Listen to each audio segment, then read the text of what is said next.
हमें पहचानते हो? हमको हिंदुस्तान कहते हैं। हमें पहचानते हो? हमको हिंदुस्तान कहते हैं। मगर कुछ लोग जाने क्यों हमें मेहमान कहते हैं। क्या कहने सर? ये मैंने पहला शेर सुनाया है, ऐसे मुझे आपको 150 शेर सुनाना है, लेकिन उसके लिए शर्त यह है कि आप खामोश रहें, सिर्फ मैं बोलूं। और अगर मुझे ऐसा लगा कि हाँ मुझे सुनाना चाहिए तो मैं इंशाल्लाह सुना कर जाऊंगा। बहुत मुश्किल से हाथ आता है, राहत इंदौरी आसान नहीं है, आपकी मिट्टी का बना हुआ है। तो राहत इंदौरी कितना मासूम, इतना आसान नहीं समझिए आप खुदा के लिए। अगर मैं आया हूँ तो यह खजराने वालों को सोचना चाहिए कि राहत इंदौरी आपके बीच में खड़ा हुआ है। मैं ये कह रहा था दोस्तों कि आज हमारे जो मुशायरे के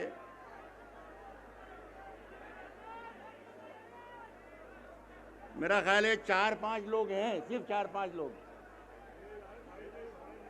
सिर्फ 4-5 लोग हैं। पास वाला अगर उसको जूता ना मार सके तो यहां से भेजूं किसी को। आप खामोश कीजिए अपने आप को। मैं ये कह रहा हूं दोस्तों कि आज इस माइक से 4-5 मरतबा ये कहा गया कि राशिद नाम का बच्चा या एजाज नाम का बच्चा या यूसुफ नाम का बच्चा कहीं भीड़ में गुम हो गया है, तो उसे ढूंढे, अगर मिल जाए तो यहाँ तक लेकर आ जाइएगा। एक मरतबा मुशायरा में इस तरीके से निज़ामत में कर रहा था तो एक चिट्ठी आई मेरे पास, उसमें यह लिखा था कि ये ऐलान कर दें कि इब्राहिम साहब जहाँ कहीं हों अपने घर चले जाएं, उनका बच्चा दीवार से गिर गया है। तो मैंने ऐलान किया कि यूसुफ साहब, इब्राहिम साहब जहाँ कहीं हों वो अपने घर चले जाएं। बस ऐसे ही रहो मेरी जान, मज़ा आ जाएगा। कि इब्राहिम साहब जहाँ कहीं हों अपने घर चले जाएं, उनका बच्चा दीवार से गिर गया है, उसे देखें, उसकी मेडिकल हेल्प करें और उससे ये भी पूछें कि 2 बजे रात में दीवार पे चढ़ा क्यों था। इजाज़त है? मैंने सिर्फ इसलिए कि आप ज़रा सा जाग जाएं तो मैं शायरी पढ़ना शुरू कर दूँ।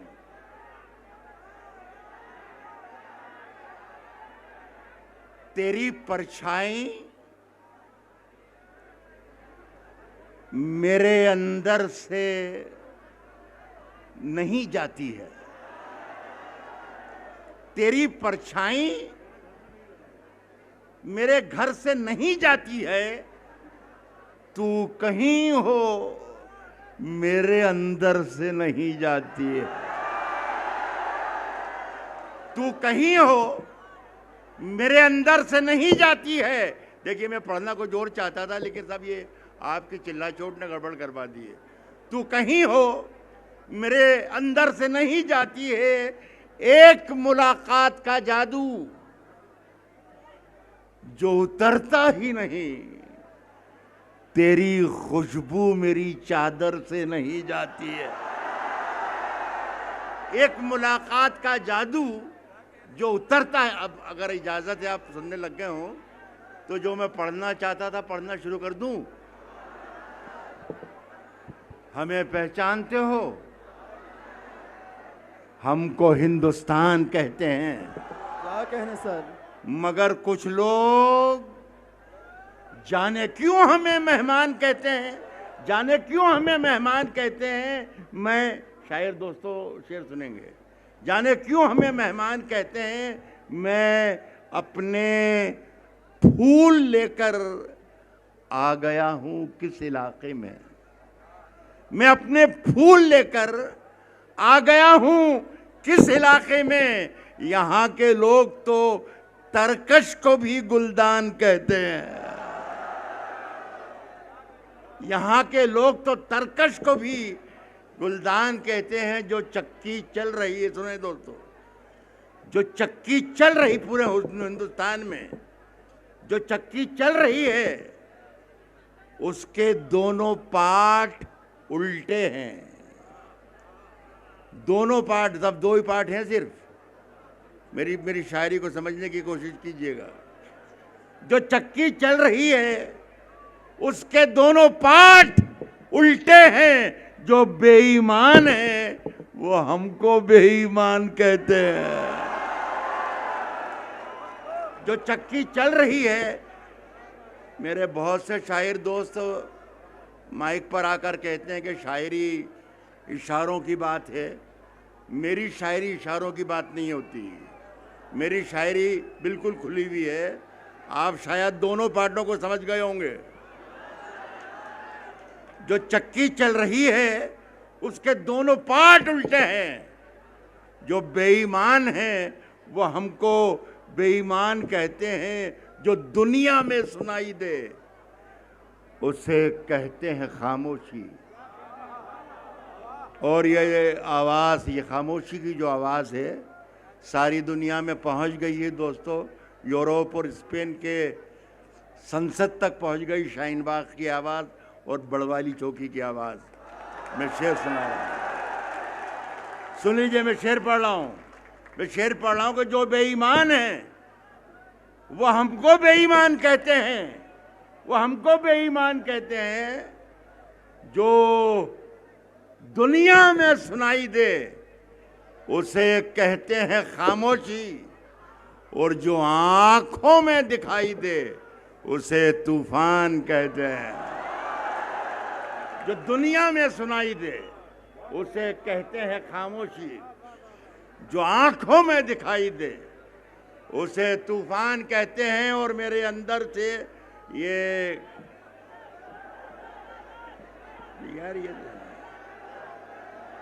मेरे अंदर से बहुत ही, मेरा ख्याल है कि ये पहला तजर्बा मेरा ही नहीं, मेरे शायर, तमाम जितने शायर यहाँ पर आए हुए हैं उन सब का यही तजर्बा होगा। मैं एक शेर पढ़ के ख़त्म कर रहा हूँ। आखिरी शेर पढ़ रहा हूँ। मैं आखिरी शेर पढ़ के ख़त्म कर रहा हूँ, ये सुन ले आप। जो दुनिया में सुनाई दे उसे कहते हैं खामोशी। जो आँखों में दिखाई दे उसे तूफान कहते हैं। और मेरे अंदर से एक एक करके सब कुछ हो गया रुखसत, मगर एक चीज बाकी है जिसे ईमान कहते हैं।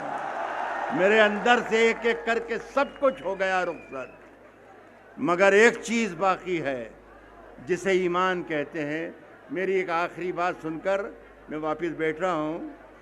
मैं अपना कलाम अब नहीं सुना रहा हूँ। ये मेरे एक दोस्त, हमारे आपके साथी अरब अली पटेल साहब मेरे घर पर आज के आपके मुशायरे का दावतनामा लेकर आए थे। मेरी दोस्त मोहतरमा गीता चिश्ती ने भी मुझसे कहा और मैं यहाँ पर हाजिर हो गया।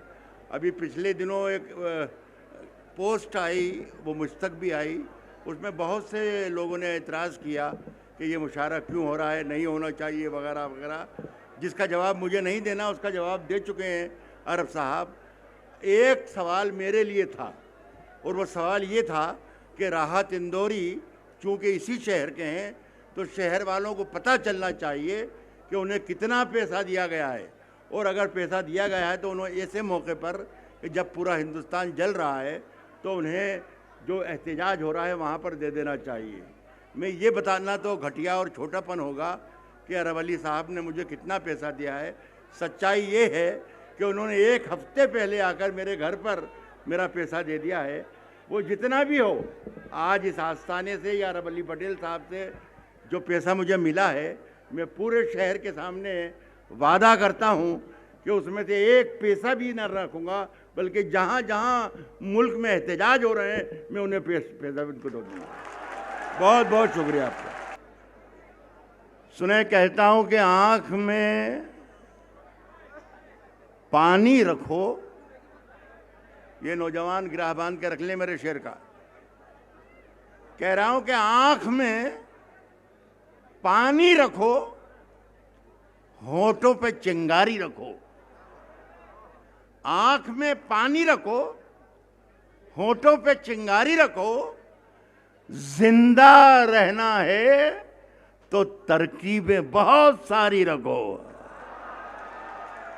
आंख में बिल्कुल बहुत अच्छी दाद है, इतनी इससे भी कम होगी तो चलेगी, लेकिन आपकी आवाज नहीं आना चाहिए। बस दाद ना देंगे तो भी चलेगा, इसलिए कि मुझे मालूम है कि मैं बहुत अच्छा शायर हूं।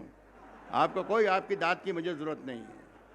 कह रहा हूं कि आंख में पानी रखो, होठों पे चिंगारी रखो, जिंदा रहना है तो तरकीबें बहुत सारी रखो। मैं वही कागज हूं जिसकी है हुकूमत को तलब। शायरी सुनने अगर 2% भी लोग आए हैं तो शेर लेकर जाएं। आंख में पानी रखो, होठों पे चिंगारी रखो, जिंदा रहना है तो तरकीबें बहुत सारी रखो। मैं वही कागज हूं जिसकी है हुकूमत को तलब। दोस्तों, मुझ पर कोई पत्थर जरा भारी रखो। मैं वही कागज हूं, मैं वही कागज हूं जिसकी है हुकूमत को तलब। दोस्तों, मुझ पर कोई पत्थर जरा भारी रखो।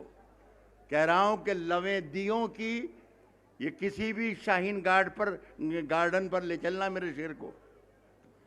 कह रहा हूं कि लवें दियों की हवा में उछालते रहना, लवें दियों की हवा में उछालते रहना, गुलों के रंग पे तेजाब डालते रहना, गुलों के रंग पे तेजाब डालते रहना। मैं नूर बन के जमाने में फैल जाऊंगा, तुम आफताब में कीड़े निकालते रहना। मैं नूर बन के जमाने में फैल जाऊंगा, तुम आफताब में कीड़े निकालते रहना। सुने दोस्तों, ये शायरी आज की नहीं है, लेकिन आज के लिए हो गई है, इसलिए सुना रहा हूं। और आप इसे भी अगर याद कर लेंगे तो आपका एहतजाज दुगना हो जाएगा, ये मेरा वादा है। मैं कह रहा हूं कि तुम आफताब में कीड़े निकालते रहना। सुने दोस्तों के कहा है कि सियासतों के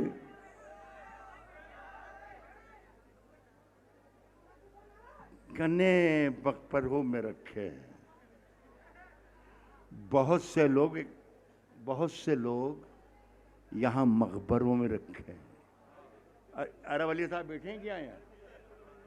घरों के धंसते हुए मंजरों में रखे हैं। बहुत से लोग यहां मकबरों में रखे हैं।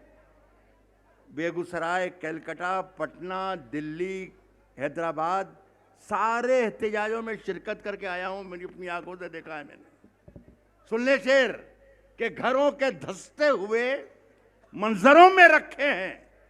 बहुत से लोग यहां मकबरों में रखे हैं। हमारे सर की फटी टोपियों पे तंज न कर। जितने भी लोग यहां पर हैं, अगर आपसे कोई आकर पूछता है कि डॉक्यूमेंट बताइए, तो डॉक्यूमेंट में बताता हूं आपको, आप बता देना डॉक्यूमेंट। मैं आपको बता रहा हूं, आप उन्हें बता देना कि ये है डॉक्यूमेंट। घरों के धंसते हुए मंजरों में रखे हैं। बहुत से लोग यहां मकबरों में रखे हैं। हमारे सर की फटी टोपियों पे तंज न कर। हमारे ताज अजायब घरों में रखे हैं। इससे बड़ा कोई डॉक्यूमेंट शायद किसी के पास नहीं होगा, जितना बड़ा डॉक्यूमेंट आपके पास है। लेकिन आप सुनने को ही तैयार नहीं। आप तैयार हो गए कि हाँ साहब हमारे पास तो डॉक्यूमेंट ही नहीं है। डॉक्यूमेंट आपके पास है। हमारे ताज अजायब घरों में रखे हैं। हमारे ताज अजायब घरों में रखे हैं। बड़ी, मेरा ख्याल है ये चौथी पांचवी बार बोल रहा हूँ कि ज़िंदगी का पहला मौका है जो ये काम आपने मुझसे करवा लिया है। मैं कभी फरमाइशें भी पूरी नहीं करता और इस तरीके से आने जाने का नाटक भी नहीं करता हूँ। लेकिन आपकी मोहब्बत सिर्फ इसलिए कि जिस मिट्टी के आप बने हुए हैं उसी मिट्टी का मैं भी बना हुआ हूँ। इसी मोहब्बत की वजह से मैं वापस आ गया, वरना ये हो जाता कि राहत इंदौरी नहीं। एक गज़ल ऐसी है, ये भी कोई 30-35 बरस पहले कही गई थी, लेकिन ये गज़ल आज पूरे हिंदुस्तान के एहतजाज का टैग लाइन बन गई है। और मैं जहाँ जाता हूँ मुझसे लोग फरमाइश करते हैं, ख्वाहिश करते हैं कि वो गज़ल मैं पढ़ दूँ। आम तौर पर मैं फरमाइशें पूरी नहीं करता, लेकिन ये चूँकि मेरे घर का मामला है तो ये गज़ल के 4-5 शेर पढ़ दूँ, ताकि ऐसा भी न लगे अरब साहब को। अरब अली साहब बहुत मोहब्बतों के आदमी हैं, इन्होंने बहुत मोहब्बतों से मुझे याद किया है, तो ऐसा भी नहीं लगे कि यार सब बग़ैर सुनाए चला गया। ये गज़ल आप सुन लें पूरी दिल से, तबीयत से, मोहब्बत से।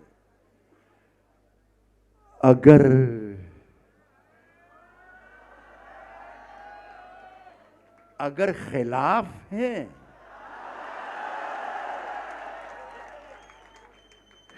होने दो,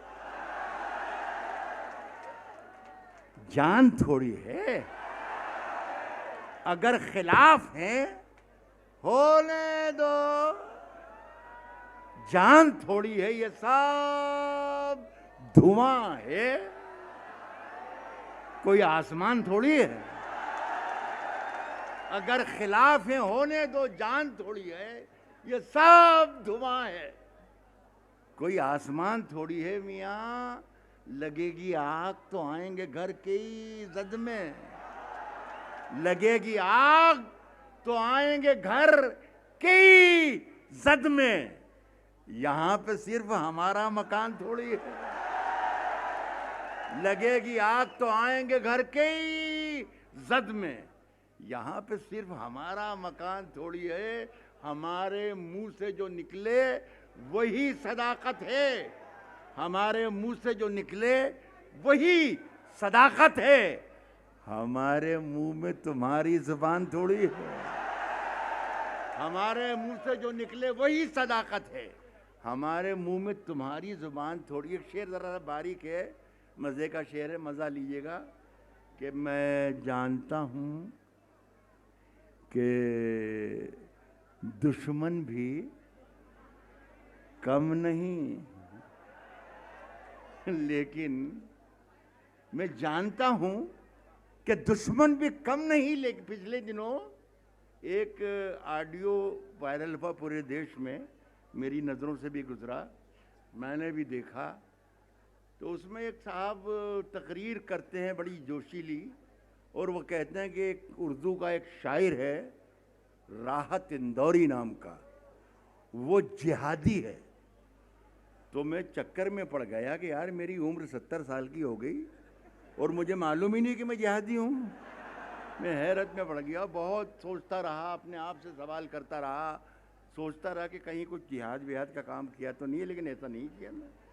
खुदा की कसम सारी रात गुजार दी मैंने करवटें लेते लेते, लेकिन इस सवाल का जवाब मुझे नहीं मिला। फजर की अजान हो गई तो अल्लाह से लो लगाई कि मेरे अल्लाह तू ही मदद कर, तू ही कुछ इशारा फरमा दे।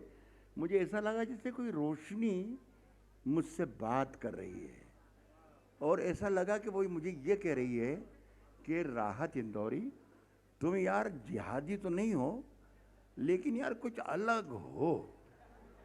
तो मुझे यही जो क्लू था, यही मुझे बहुत अच्छा लगा कि यार मैं कुछ अलग हूँ। तो मैंने 2 लाइनें लिखी। इस हिंदुस्तान में ही मैं पैदा हुआ हूँ, इसी हिंदुस्तान में हम दफन कर दिए जाएंगे, इसी मिट्टी का पैबंद हो जाएंगे। एक शेर मैंने लिखा, मैं नहीं चाहता कि वो वायरल हो, लेकिन हिंदुस्तान के एक एक शख्स तक पहुंच जाए तो खुदा की कसम ये एहतजाज सफल हो जाए, कामयाब हो जाए। हम कौन हैं? मैंने शेर ये लिखा कि मैं जब मर जाऊं, एक एक शख्स, जितने भी लोग बचे हैं या हैं, मेरे इस बात की तायीद कर देना खुदा के लिए। कह रहा हूं कि मैं जब मर जाऊं तो मेरी अलग पहचान लिख देना। मैं जब मर जाऊं तो मेरी अलग पहचान लिख दें। यहां कोई प्रेस कल नहीं छापेगा, लेकिन अगर कोई ईमानदार प्रेस वाला हो, कोई सहाफ़ी हो, जबकि नामुमकिन है कि कोई सहाफ़ी ईमानदार भी अभी होता इस दौर में, अगर हो तो मेरी ये दोनों लाइनें सुना देना कि खजराने के नाहर शाह वली बाबा के उर्स में मुसलमानों की मौजूदगी में एक मुसलमान शायर ये पढ़ रहा था, कह रहा हूँ कि अगर मर जाऊँ मैं, जब मर जाऊँ तो मेरी अलग पहचान लिख देना, लहू से मेरी पेशानी पे हिंदुस्तान लिख देना। मैं जब मर जाऊं तो मेरी अलग पहचान लिख देना, लहू से मेरी पेशानी पे हिंदुस्तान लिख देना। वहीं पर आ जाइए कि मैं जानता हूं कि दुश्मन भी कम नहीं, लेकिन हमारी तरह हथेली पे जान थोड़ी है, हमारी तरह हथेली पे जान थोड़ी है। यार इस गज़ल के बाद एक दो शेर और सुनाऊंगा, अगर आप लोग कह देंगे कि हाँ, हमारी तरह हथेली पे जान थोड़ी है, हथेली पे जान थोड़ी है, और जो आज साहिब मसनद हैं कल नहीं होंगे, ये कहिए कि इंशाअल्लाह। जो आज साहिब मसनद हैं कल नहीं होंगे, किराएदार हैं, जाती मकान थोड़ी है। जो आज साहिब मसनद हैं कल नहीं होंगे, किराएदार हैं, जाती मकान थोड़ी है, मियाँ सभी का खून है शामिल। मुझे बेहद अफसोस है कि मीडिया के लोगों ने या कुछ गिने चुने लोगों ने इस शेर को ये करार दे दिया कि ये एक मुसलमान का शेर है। अल्हम्दुलिल्लाह मैं मुसलमान हूँ, लेकिन ये शेर मुसलमान का नहीं है, ना ये हिंदू का शेर है, ना ये मुसलमान का शेर है, ना ये सिख का, ना ईसाई का। हर उस हिंदुस्तानी का शेर है जो अपने वतन के लिए हर लम्हा हर पल अपनी जान देने के लिए खड़ा हुआ है। उसमें अल्हम्दुलिल्लाह हम भी हैं, आप भी हैं, हम सब हैं। मैं शेर कह रहा हूँ कि सभी का खून है शामिल, यहाँ की मिट्टी में किसी के बाप का हिंदुस्तान थोड़ी है। बस आखिर में आधा मिनट और दे दीजिए। पिछले दिनों बस बोलो, मैं बोलोगे तो बैठ जाऊंगा, बोलोगे तो बैठ जाऊंगा। मैं ये अर्ज़ कर रहा था कि पिछले दिनों इस बात पर बोलना मुझे बहुत ज़रूरी है। फैज़ अहमद फैज़ की एक नज़्म के माने बदल दिए। मेरे शायर दोस्त बैठे हैं, इसलिए ख़ास तौर पर ये बात कह रहा हूँ कि पूरे माने बदल दिए। ये लोग ना उर्दू जानते हैं ना हिंदी जानते हैं, अनपढ़ और जाहिल लोग हैं, जो समझ में आता वो कह देते हैं। गीता में लिखा है कि वसुदेव कुटुम्बकम, सारी दुनिया में जितने लोग बसते हैं वो एक कुनबे और एक ख़ानदान के लोग हैं, लेकिन उन्हें नहीं मालूम इसलिए कि वो जाहिल हैं। लेकिन मुझे मालूम है कि फैज़ ने क्या कहा था। मैं फैज़ की दिफा में कुछ भी शेर नहीं पढ़ रहा हूँ, बल्कि मैं हर उस शायर की दिफा में तायीद में शेर पढ़ रहा हूँ जो दुनिया के किसी भी कोने में किसी भी ज़ुबान में जुल्म के ख़िलाफ़ बोल रहा है। मैं ये शेर पढ़ रहा हूँ, दो शेर हैं, 30 सेकंड में ख़त्म हो जाएंगे और फिर आपको दुआ। कह रहा हूँ उठा शमशीर, ये दोनों पार्ट की तरफ इशारा है। मेरी गज़ल इशारों कनायों में बात नहीं करती है। अपनी आवाज़ ज़माने को सुनाने के लिए घर से जब निकलो तो दो चार धमाके रख लो। ये राहत इंदौरी है। इशारों में जब बात करती थी गज़ल, जब लाल किले में घुंघरू बांधकर मुग़ल दरबार में रक़्स किया करती थी। ये राहत इंदौरी का ज़माना है। उठा शमशीर, मज़ा लेना, सुन के बता देना अच्छा लगे, मुझे ऐसा लगे कि हाँ यार शेर सुन लिए मेरे। कह रहा हूँ कि उठा शमशीर, दिखा अपना हुनर, क्या लेगा, क्या चाहता है, क्या लेगा, क्या लेगा। उठा शमशीर, दिखा अपना हुनर, क्या लेगा, ये रही जान। उठा शमशीर, दिखा अपना हुनर, क्या लेगा? ये रही जान, ये गर्दन है, ये सर, क्या लेगा? बहुत शुक्रिया आपका। उठा शमशीर, दिखा अपना हुनर, क्या लेगा? ये रही जान, ये गर्दन है, ये सर, क्या लेगा? सिर्फ एक शेर, राहत इंदौरी का एक शेर, सिर्फ एक शेर उड़ा देगा परख से तेरे। क्या लेगा? ये गर्दन, ये सर, क्या लेगा? सिर्फ एक शेर उड़ा देगा परख से तेरे। तू समझता है कि शायर है, ये कर क्या लेगा?